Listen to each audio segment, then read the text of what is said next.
Hello hi friend, नमस्ते प्रणाम। मैं सोनी त्रिपाठी उर्फ घूंघट वाली भाभी स्वागत करती हूँ अपने यूट्यूब के चैनल में। कैसे हैं आप लोग? मैं तो बहुत अच्छे से हूँ, माता रानी से मनाती हूँ।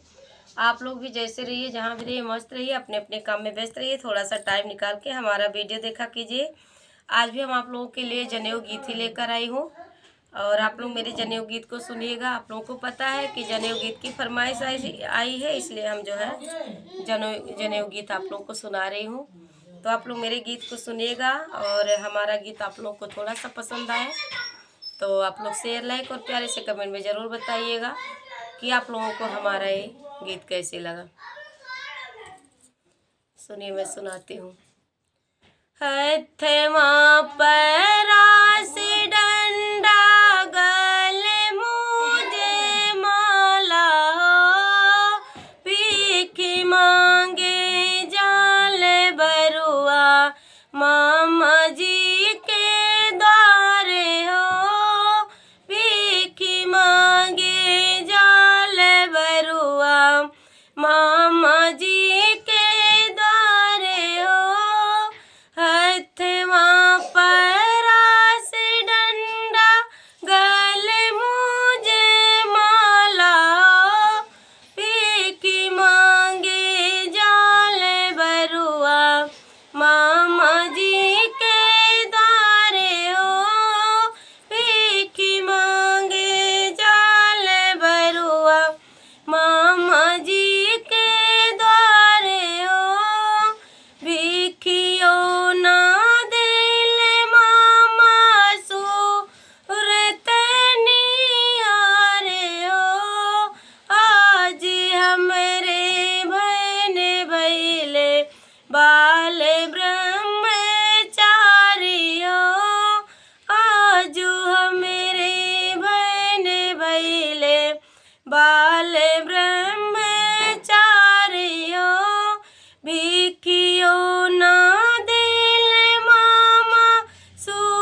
बाल ब्रह्मचारी हो, हथवा परास डंडा, गले मुझे माला हो, भीखी मांगे जाल भरुआ, पापा जी के द्वारे हो, भिखियाई मांगे भरुआ, पापा जी से आपने हो। बताइएगा कि आप लोगों को कैसे लगा।